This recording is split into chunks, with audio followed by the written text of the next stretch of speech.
Hi viewers, good evening.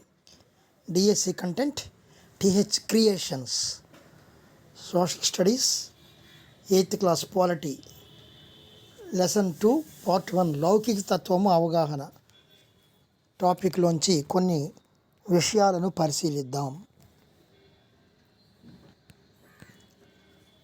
మతపరమైన అన్ని రకాల ఆధిపత్యాలు అంతము కావాలన్న ఆలోచన, సామ్యవాదము, లౌకికవాద సారము, మత ప్రాతిపదికపై వివక్షత చూపడము, వేధించడము, సామాజిక కార్యక్రమాలలో పాల్గొనివ్వకుండా ఆంక్షలు విధించడము, వాటికి సంబంధించి చరిత్రలో ఎన్ని ఉదాహరణలు ఉన్నాయి వాటిలో చూద్దాం. జర్మనీలో హిట్లర్ లక్షలాది మంది యూదులను వేధించటం, చంపడం. యూదు దేశమైన ఇజ్రాయిల్ తమ దేశములోని ముస్లిము, క్రైస్తవ అల్పసంఖ్యాక వర్గాలను ఎన్నో వేధింపులకు గురి చేస్తుంది. సౌదీ అరేబియాలో ముస్లిమేతరులు దేవాలయాలు, చర్చిలు నిర్మించుకోవడానికి అనుమతించరు. వారు తమ ప్రార్థనల కోసం బహిరంగ ప్రదేశాలలో సమావేశం కావటానికి వీలు లేదు. పైవన్నీ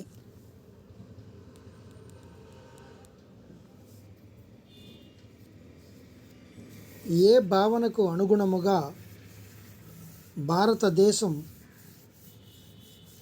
మతాన్ని, ప్రభుత్వ అధికారాన్ని వేరు చేసింది?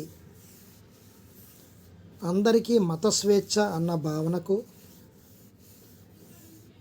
కొందరికి మత స్వేచ్ఛ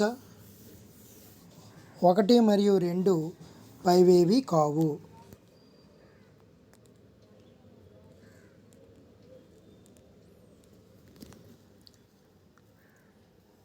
ప్రభుత్వము నుండి మతాన్ని వేరు చేయటాన్ని ఏమంటారు? సామ్యవాదము, గణతంత్రము, లౌకికవాదము, ప్రజాస్వామ్యము.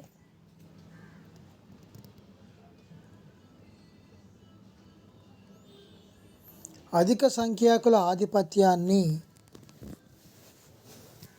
అడ్డుకోవాలన్న, ప్రాథమిక హక్కులు ఉల్లంఘించబడకుండా చూడాలన్న ప్రజాస్వామిక సమాజాలలో ప్రభుత్వ అధికారము నుంచి దేనిని వేరు చేయటం చాలా ముఖ్యము. జాతిని,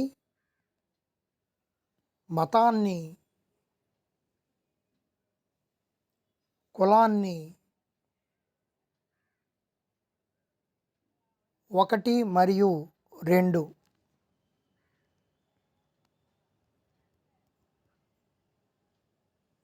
వ్యక్తులకు వారి మతాన్ని త్యజించడానికి, వేరొక మతాన్ని స్వీకరించడానికి, మత బోధనలను ఏ రీతిలో వివరించడానికి అవకాశం ఉండాలి.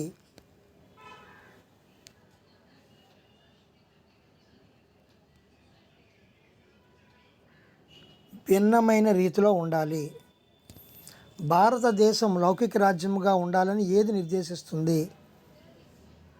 భారత ప్రభుత్వము, భారత ప్రజలు, భారత రాజ్యాంగం పైవన్నీ.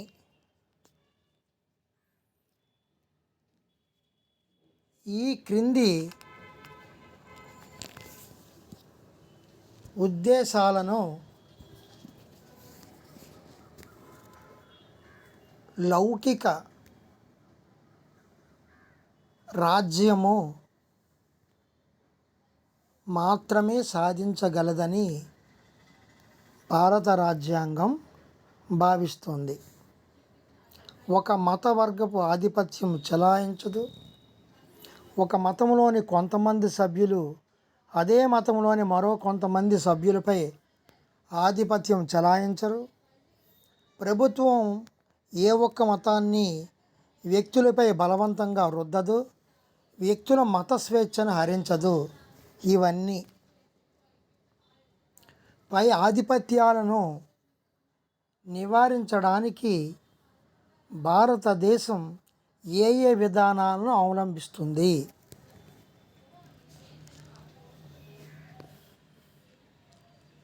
కులానికి దూరంగా ఉంటుంది,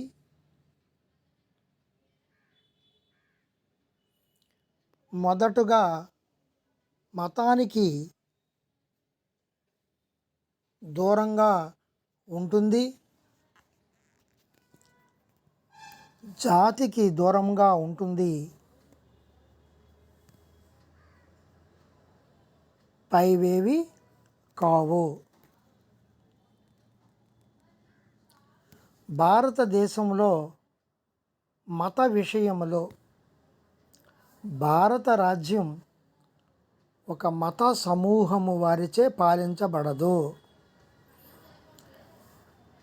అది ఏ ఒక్క మతాన్ని సమర్థించదు. భారతదేశంలో న్యాయస్థానాలు, పోలీసు స్టేషన్స్, ప్రభుత్వ పాఠశాలల్లో, ప్రభుత్వ కార్యాలయాల వంటి ప్రభుత్వ స్థలాలలో ఏ ఒక్క మత చిహ్నాలను ప్రదర్శించకూడదు, ఏ మతాన్ని ప్రోత్సహించకూడదు. ఇవన్నీ భారత లౌకికవాదం అనుసరించే రెండవ పద్ధతి.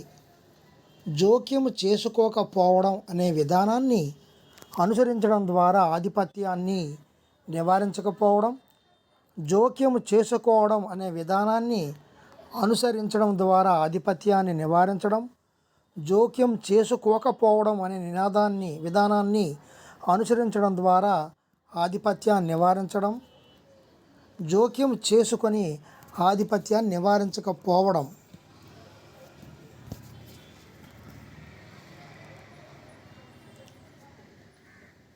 అన్ని మతాల భావాలను గౌరవించటానికి, మత ఆచారాలలో జోక్యం చేసుకోకుండా ఉండటానికి కొన్ని మతాలకు కొన్ని మినహాయింపులను ఇస్తుంది. మతానికి సంబంధించిన అన్ని రకాలైన ఆధిపత్యాలు అంతము కావాలనే భావనపై, ఆధిపత్యాలు ఆరంభం కావాలనే భావనపై, ఆధిపత్యాలు మధ్యలో ఉండాలని, ఇవన్నీ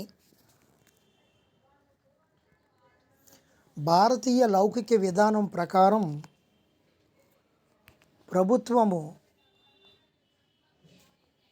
జోక్యము చేసుకొని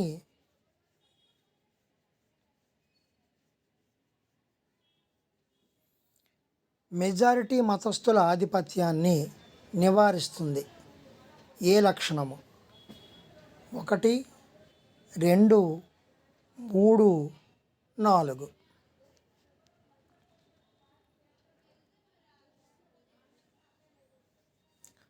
తక్కువ కులాలుగా భావించబడే వారిపై ఈ విధమైన వెలివేతను, వివక్షను నివారించడానికి భారత రాజ్యాంగం దేనిని నిషేధించింది?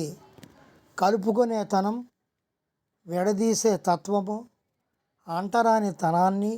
1 మరియు 2.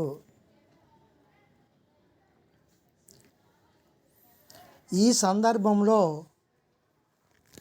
భారతదేశ పౌరులైన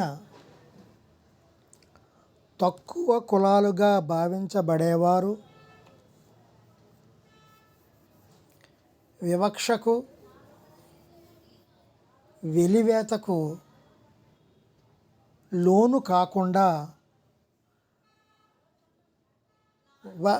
వారి ప్రాథమిక హక్కులను కాపాడడానికి ఏది జోక్యం చేసుకుంటుంది? రాజ్యము, రాష్ట్రము, రాజ్యాంగము, ప్రభుత్వము. ప్రభుత్వ జోక్యము ఏ రూపంలో కూడా ఉండవలసి వచ్చువచ్చు.